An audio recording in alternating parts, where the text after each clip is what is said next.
One of them wanted to be the security guy. He claimed he was a security guy.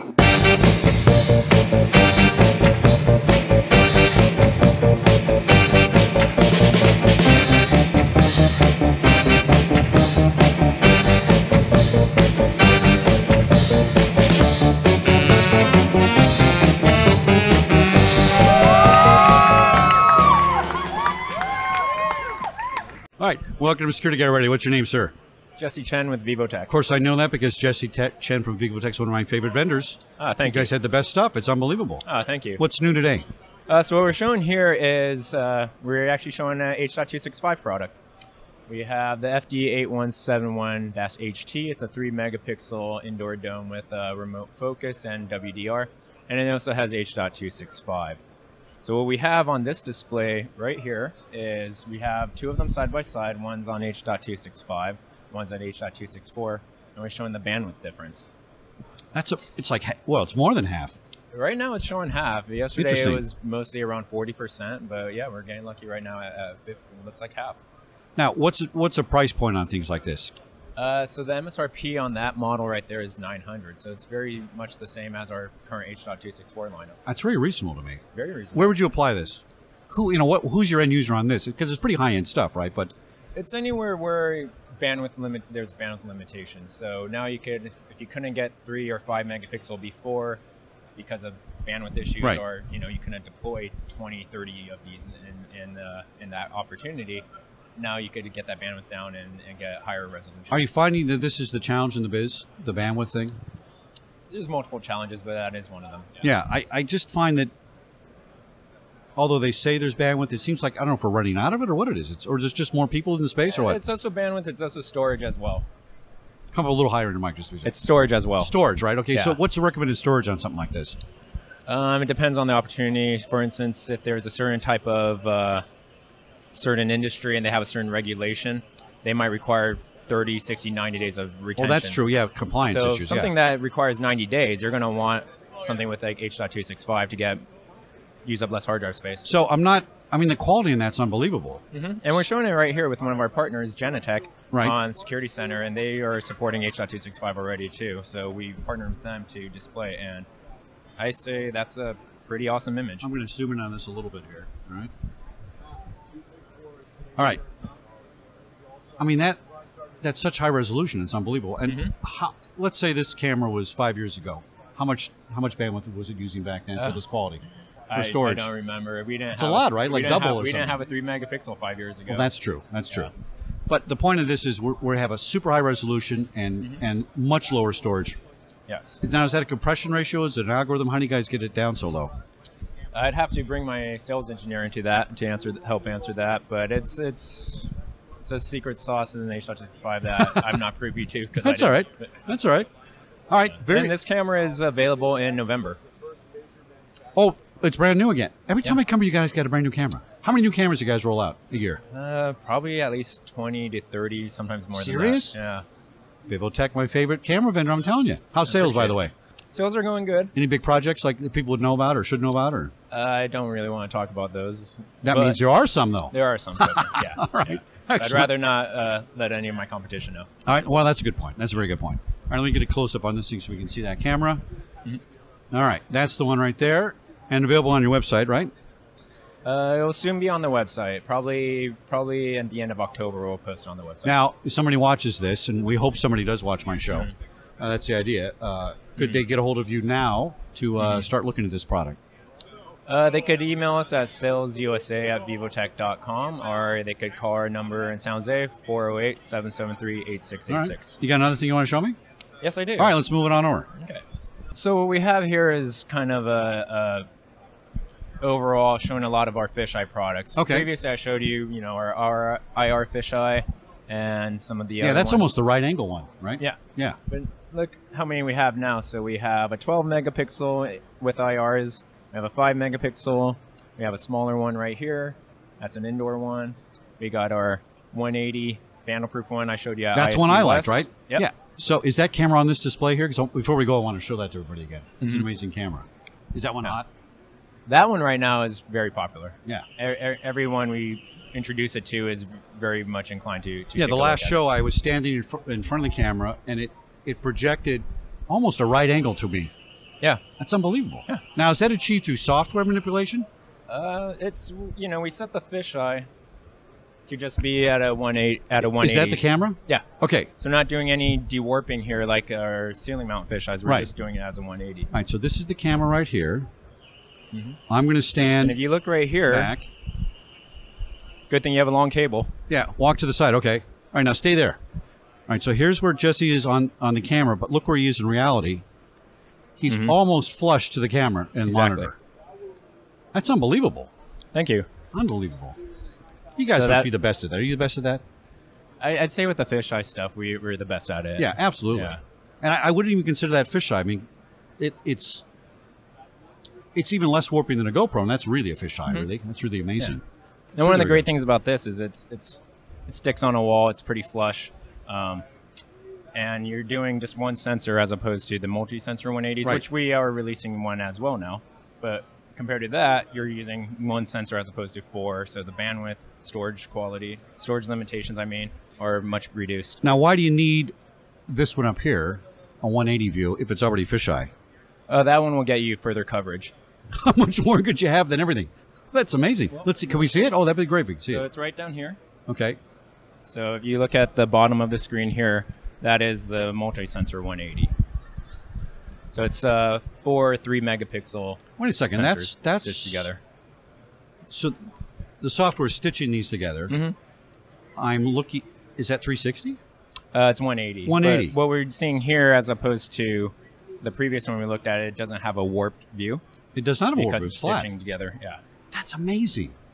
It's they're for different things. If you want to cover 15 feet to 20 feet away, you could go with this one. Right. If you want to cover further, like a parking lot or a soccer field or something like that, you could go with this one. What's that one cost? The MSRP we're projecting at about $2,000 right now. It saves you're not buying 20 cameras, you're buying one. That's a good deal. Exactly. Let me take a look. It's right up there, hanging, right? Yeah. And it does come with high intensity IR illuminators above it. That is amazing. Look at that. 180 view. So this camera, we'll go back on a little bit. See it mounted up there. That camera is taking a picture of all this stuff right here at a right angle. Exactly. That's amazing. All right, you got to put some of this stuff in my house. I know it's overkill, but it'd just be fun to watch it, right? Unbelievable. Just send me an email. I'll get you one of them. Now let's talk about integration. I'm talking about integration this year at the show, right? Here's what I'm worried about. We don't have a tin can and a wire anymore, the low technology. Everything's high tech. So if you're going to integrate with my system, and now I'm the end user and I have access to cameras, which are computers now, and they're on the network, right? And I can also get into the HR system for SAP, and I can get into the access control system, and that's great for me to interface all those things and share. But the hacker, the bad guy, that's great for him too. So what do we do in the camera world to protect ourselves? There was I think I talked to you last show, that guy that had the website where he just put all the default passwords that are in systems. Most cameras are shipped with 009 or password. Oh, yeah. And he was looking at baby monitors in people's houses and all kinds of stuff. So since that's a camera now, and it's also a computer in a way, what do you do on the encryption side when you ship? I know you manufacture and you ship it off, and I know you're kind of done before the installation, but what do you put inside that to make that more secure for the installer? Well, we do definitely recommend that when installing our products, you change the default password. Yeah. Don't leave it as admin or anything like that. Change it to a secure password, because otherwise everyone could buy another camera and they can know what the default Well, and this is what I try to tell people when I do consulting on this stuff, that these manufacturers are unbelievable. The technology is great, but guess what? They're the manufacturer, right? And they're going to get you up to a certain point, and the integration and the installation is key. Yeah. Now, do you guys belong to places like, OnVIF and those organizations? We're part of OnVIF. So OnVIF, I forgot what the acronym stands for. Basically, it's an organization where high-tech companies share the data, try to standardize these things so they become more secure. You're not really competing, which is interesting. I mean, Sony has cameras, you have cameras, but you're trying to make sure that the platform is the same. So explain a little bit about that. Well, I don't think OnVIF is as, and I could be wrong, but I don't think OnVIF is as much of a security protocol for cameras to No, not security, but standards, right? So if one guy has a low-end camera that has no security, they're probably not going to belong to OnVIF. The way I look at it is, a long time ago, when you installed a printer to your computer using USB, you had to install a driver still. Right. Nowadays, you plug in a USB and it automatically loads it up and it's ready to go. So are your cameras plug and play? Is that kind of the idea? I see that. Well, that's what I think OnVIF is trying to be, is plug and play compatible. Oh, I see what you're saying. And VMSs. It might be good in some applications. It might not be. Yeah. You know, there's a lot of specific applications and features in different cameras that there's not enough OnVIF protocols to. Who's Vivotek's big end users? Is it more corporate? Is it more, is it retail, or is we it have a bit across of the both? board? We have a lot of retail customers right now. This looks like retail stuff in a lot of ways, right? Speaking of retail, I'll show you what's the retailers are really interested in right now. Oh, not this stuff.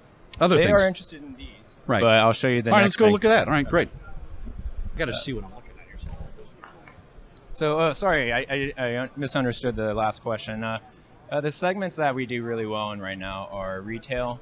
We're picking up in banking, education market. We've always done well in, and we're doing some more, and we're getting more involved with healthcare industries as well. Oh, healthcare's big. Yeah. Yeah. So it's so funny. I talk to people in healthcare stuff, and they're required, right, to do all these things. They're not necessarily doing them. They're getting there. They're trying to. It's kind of driven by budgets and stuff. Let me take a quick check on my sound here. Hold on. Okay. Sometimes we need to move these little mics. All right, we're good. We can cut that out. All right. All right, back. So what I wanted to show you over here when we said retail is this right here. That is a fisheye camera in a recessed mount. You get a shot of that. Just that small one in the middle? Yeah, and we offer it in both a black cover or a white cover. That is really small. Yeah, and it's a 5 megapixel fisheye. It will do the same dewarping like our other fisheyes do that we've seen in the past. Just smaller. Yeah. I mean, you would not know that's a camera, and you certainly wouldn't know it's a high-end. Yeah, so the one thing we found with retailers and banking and hospitality industries, any place where they've done a lot of design aesthetics, they don't want a big camera. No, they don't want in there. All right, But they do want some functionality with it still. So we're giving them a fisheye in that small design. Is that on a shot we could see? Yeah.